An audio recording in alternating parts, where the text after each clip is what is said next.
مفتی صاحب، ابھی جو آپ نے عامل کا ایک مسئلہ بتایا کہ بزرگ سے شادی کر لی جادو کا بول کے، میرے ساتھ بھی مسئلہ چل رہا ہے. ایک ڈاکٹر ہیں وہ کہتے ہیں کہ بزرگ جن حاضر ہوتے ہیں ان کے ہاں، اور انہوں نے کہا کہ میری اہلیہ پر کوئی اثرات ہیں یا ان کی بڑی جٹھانی جادو کروا رہی ہے، تبھی انہوں نے تمہارا گھر برباد کیا ہے جب سے. اور وہ ڈاکٹر موبائل پر بھی رابطہ کرنے لگ گئے ہیں، اور جب سے میں نے یہ دیکھا میں سختی سے منع کر دیا اور وہ میری دشمن بن گئی ہے. اپنی بیگم کو بچا کے رکھیں اس روحانی ڈاکٹر سے.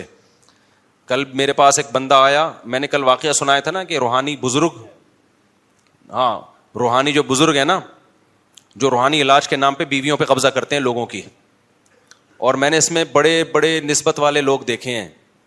اس میں یہ نہ دیکھو یہ تبلیغی ہے تو یا یہ جامعۃ الرشید سے ہے یا دارالعلوم کرنگی سے ہے. جو روحانی ہوگا وہ جہاں سے بھی ہوگا وہ اپنا گل کھلائے گا ایک نہ ایک دن. سمجھ رہے ہو نا؟ روحانی جو علاج کرتے ہیں، جن چڑیل بھوت بھگانے والے لوگ، یہ ڈرامے باز ہوتے ہیں. تو کل میں نے واقعہ سنایا کہ ایک آدمی کی بیوی پہ اس پہ مسمرزم کرتے ہیں یہ لوگ، پھر خواب میں بزرگ آنا شروع ہو جاتے ہیں اس کو، وہ کہتی میں اسی سے شادی کروں گی. کل میں نے یہ واقعہ سنایا تو کل بیان کے بعد ایک بندے نے بتایا کہ سیم یہی کیفیت میری بیگم کے ساتھ ہے. ایک بزرگ ڈاکٹر ہیں، ڈاکٹر بھی ہیں بزرگ بھی ہیں، وہ کہتے ہیں مجھ پہ جنات آتے ہیں اور پتہ نہیں بزرگ تو اس نے میری بیوی کا دماغ کیپچر کیا ہوا ہے، اور میری بیوی کہہ رہی مجھے طلاق دو، میں نے اس بزرگ سے شادی کرنی ہے. جو بھی ان کی خاتون ہے زوجہ ہیں، ان کو میں اللہ کا واسطہ دے کے کہہ رہا ہوں اس بزرگ کے چکر میں مت پڑو، وہ زندگی برباد کر دے گا. اور جو خواب آ رہے ہیں نا، خوابوں میں بزرگ آ کے کہہ رہے ہیں یہ سب شیطان ہے، یہ بزرگ نہیں آ رہے، یہ کیا آ رہا ہے؟ شیطان گھر تباہ کر رہا ہے آپ کا. تو بیگم کو روکو، اپنی سختی کرو اس میں، اور اس بزرگ کو بھی جا کے ذرا پکڑو. الو کے پٹھے، تو کون ہوتا ہے میری بیگم سے بات کرنے والا؟ جن چڑیل بھگا رہا ہے. اگر کسی شخص کی بہت ساری قضا نمازیں، مجھے یاد ہے چند سال پہلے ایک بہت بڑے مفتی تھے، وہ بھی روحانی علاج کرتے تھے. میں نے بیان کیا، سمجھایا، ابے بھائی یہ مفتی نہیں ہوتے، ان کے نام کے ساتھ مفتی لگے ہوئے ہوتے ہیں، اور کہیں ہو سکتا ہے کسی مدرسے میں بیٹھتے بھی ہوں. نہیں آ رہی تھی سمجھ میں. ایک صاحب کا قطر سے فون آیا کہ مفتی صاحب میں بزرگ کو جانتا ہوں، وہ نہیں بزرگ کا نہ بتایا نا، بہت نیک ہے، وہ میری بیگم پہ دورے چڑھتے ہیں. جب وہ بزرگ دم کرتے ہیں نا فون پہ، بیگم قطر میں وہ یہاں، جب وہ بزرگ فون کرتے ہیں وہ ٹھیک ہو جاتی ہے. اور میں نے کہا میں یقین سے بتاؤں، ابھی یہ جو دورے تیری بیگم پہ آ رہے ہیں نا، تیری ماں پہ بھی آئیں گے، تیری بہنوں پہ بھی آئیں گے، تیرے پورا خاندان لپیٹے گا. اس نے کہا وہ تو آ گئے ہیں، بہت سارے لوگ ہیں، ہم انہی سے بیعت ہو گئے ہیں. میں نے کہا جب تک پورا کراچی تو ان سے بیعت نہیں کروائے گا نا، یہ جنات جائیں گے نہیں. فراڈی ہے یہ، نہیں سمجھ میں آ رہی ان کے بات. اور آہستہ آہستہ اس کی زوجہ کے تعلقات اس بزرگ سے کیا ہو رہے ہیں؟ مضبوط. فون پہ وہ سمجھا رہے ہیں جن تو نہیں آئے با، وہ بتا رہی ہے کہ نہیں آئے با. اور میں نے کہا یا تو میں بدگمان نہیں ہو رہا، یا تو تمہاری بیگم ہی 2 نمبر ہے.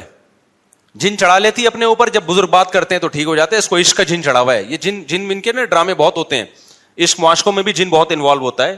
لڑکے اپنے اوپر جن مسلط کر لیتے ہیں، لڑکیاں جن مسلط کر لیتی ہیں، ڈرامے باز ہوتی ہے. ان کو پتا ہوتا ہے کہ یار اس چکر میں رابطہ تو ہو جائے گا نا. تو میں نے کہا بہرحال بدگمان نہیں کر رہا میں، لیکن یہ بندہ 2 نمبر ہے. ایک دن کیا ہوا، اس کی بیوی پہ جن ون آیا ہوا تھا. اس نے مجھے رات کو 4 بجے فون کیا. میں نے اس کو سختی سے منع کیا، تیری بیوی پہ چڑیل آئے، جن آئے، بھوت آئے، تو نے کسی عامل سے رابطہ نہیں کرنا. مر جائے یہ دماغ میں رکھ لے کہ مر جائے، میں روحانی علاج نہیں کراؤں گا اس کا ان عاملوں سے.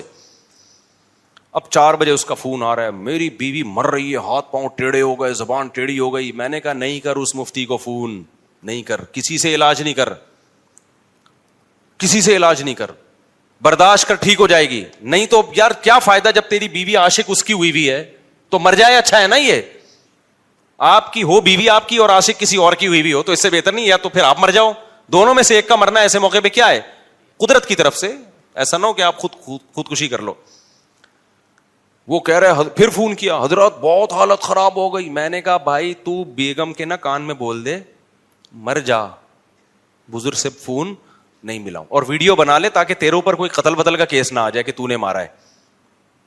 یعنی کوئی ویڈیو بنا لے تاکہ بعض دفعہ مری بھی ہو تو پتہ چلے اس پہ ڈال دیا اس نے مارا ہے.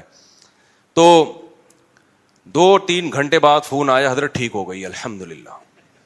حضرت کیا ہو گئی؟ اچھا. پھر 1 ہفتے بعد فون آیا، اچھا مجھ سے خوش اتنا ہو گیا کہ مجھے 10,000 روپے ہدیہ بھیجا اس نے وہاں سے. یار آپ نے میری بیگم کو بچا لیا، مجھے بھی بچا لیا. پھر کیا ہوا، کچھ دن میں اس کا ٹرانسفر دبئی ہوا تو ایک بندہ آیا ملنے کے لیے. پھر اس نے مجھے فون کیا، حضرت وہ بزرگ تو وہ جو مفتی صاحب تھے نا کراچی کے، فراڈی تھے. اب جو بندہ آیا ہے نا وہ واقعی صحیح روحانی عامل ہے، وہ فراڈی نہیں ہے. میں نے کہا تیری جو ہے نا قسمت خراب ہے, نحوست تیرا مقدر ہے, مجھے فون نہیں کرنا, مجھے تو خیال ہو اس کے 10,000 اٹھا کے میں واپس بھیجوں, یہ پکڑ اپنے, یہ نحوست ہے کہ اللہ نے تجھے ان لوگوں کے جہاں سے, کہہ رہا اس نے میری گھڑی دیکھے بغیر کیسے بتا دی یہ گھڑی ہے, یہ والی گھڑی ہے, بزرگ ہے وہ. میں نے کہا پتہ نہیں کوئی شعبہ ہوگا, کہیں دیکھ لی ہوگی, کچھ کسی سے پوچھ لیا ہوگا, مجھے کیا پتا ہے, دنیا میں بہت سارے, میں سارے شعبے تھوڑی جانتا ہوں, ورنہ میں خود شعبہ باز ہوتا. تو کوئی شعبہ ہوگا تیری جیب میں بتا دیا کہ کیا ہے. میں نے کہا اتنا اگر ہوتا تو یار یہ ایسا تھوڑی ہوتا ہے, وہ کوئی شعبے ہوتے ہیں ان لوگوں کے, بتا دیا ہوگا کہ اس کو پتہ کیسے چل گیا. میرے بھائی یہ بزرگ نہیں ہے یار, لیکن نہیں, اس نے کہا نہیں حضرت یہ تو ہے, پتہ نہیں اس کی بیگم کہاں ہوگی, اللہ کرے اسی کے پاس ہی ہو. نہ ایسے لوگوں پہ کوئی نہ کوئی بزرگ بیگم لے کے مارکیٹ سے شارٹ ہو جاتا ہے, اللہ کرے اسی کے پاس ہی ہو. میرا تو پھر رابطہ ہی ختم ہو گیا. میں نے کہا ہم ساری صلاحیتیں تم جیسے بے وقوف لوگوں پہ تھوڑی خرچ کریں گے, تو روحانی کے چکر میں نہیں پڑا کرو میرے بھائی, انسان کے بچے بن کے رہو. اگر بہت ساری میں 2001 میں پیدا ہوا تھا, ان کو پتا ہے کہ میں 2001 میں جب پیدا ہوئے تھے ان کو پتا تھا کہ میں پیدا ہو رہا ہوں. نمازیں 2018 نہیں چھوڑیں گے اب تک. میرا ایک بیان ہے میرے بھائی, یوٹیوب پہ سرچ کرو قضاء عمری کا طریقہ, اس میں آ جائے گا. مفتی صاحب اگر کوئی لڑکا کسی لڑکی کو پسند کرتا ہے تو وہ اس سے کس طرح بات کر سکتا ہے؟ خاندانی لڑکی ہے تو اس کے ابا سے بات کرو, ڈائریکٹ اس سے بات نہ کرو. اور اگر تھوڑا لبرل خاندان کی ہے, تھوڑے آزاد خیال لوگ ہیں, تو ڈائریکٹ اس کو میسج بھیج دو, چھچور پنا نہ کرو, دوستیاں مت لگاؤ. بولے میں آپ سے شادی کرنا چاہتا ہوں, اس سلسلے میں آپ کے ابا سے بات کرنا چاہتا ہوں. انسان کی بچی ہوگی, اچھا یا تو انکار کرے گی یا بول دے گی کہ میرے ابا سے بات کریں. اور اگر انسانوں کے علاوہ کوئی اور مخلوق کی بچی ہوگی تو آپ سے سیٹنگ کرنا شروع کی. ایکچولی چھوڑیں ابھی, آپ ایسا کریں کہ پہلے فون پہ ہم ایک دوسرے کو سمجھنے کی کوشش کرتے ہیں, پھر گھنٹے بات کرے گی, پورے پیکج برباد ہوں گے. اور آپ کو کیا پتا پھر آپ کے علاوہ بھی بہت سارے لوگوں کے ساتھ اس کے یہ پیکج چل رہے ہوں گے.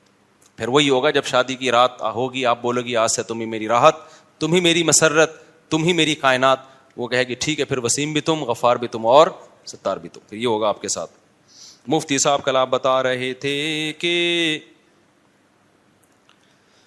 حج پہ جانے کے لیے اسباب اختیار کرو اور گھر والوں کو 4 دن کا خرچہ دو, لیکن تبلیغ والے بولتے ہیں کہ جاب چھوڑ دو اور 4 مہینے. تبلیغ والے نہیں بولتے, یہ غلط الزام ہے.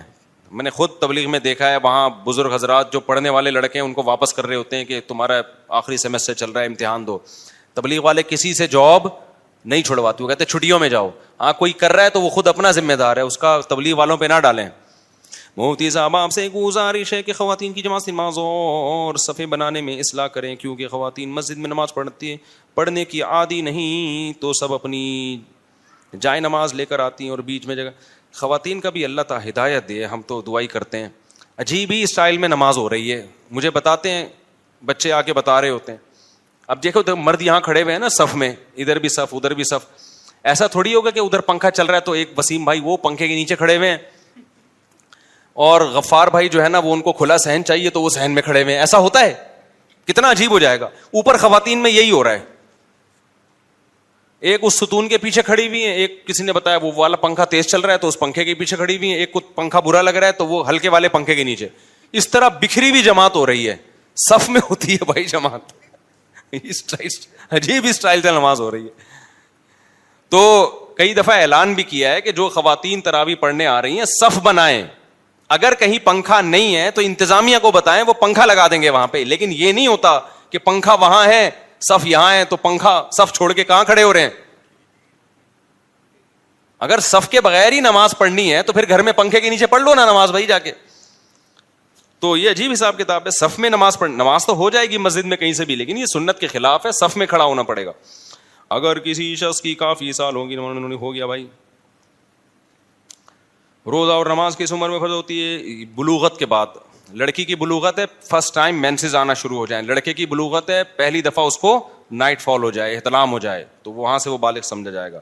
اور اگر مینسز نہیں آتے کسی عورت کو یا مرد کو, احتلام نہیں ہوتا, تو پھر 15 جب اسلامی لحاظ سے 15 سال کا ہو جائے گا یا ہو جائے گی تو بالغ سمجھے جائیں گے یہ دونوں. کیا استخارہ کرنے کی عمر؟ استخارہ کرنے کی کوئی عمر نہیں ہوتی. استخارہ کا بھی ایک طریقہ ہے جائز اور ایک ناجائز, دونوں میں نے گوگل پہ ڈالے ہوئے ہیں, وہاں دیکھ لینا. سبحانک اللہم وبحمدک اشہد ان لا الہ الا انت استغفرک. حضرت مجھے اجازت ہے, میں آپ لوگ سے مصافحہ کر لیتا ہوں, کوئی کام تو نہیں ہے نا؟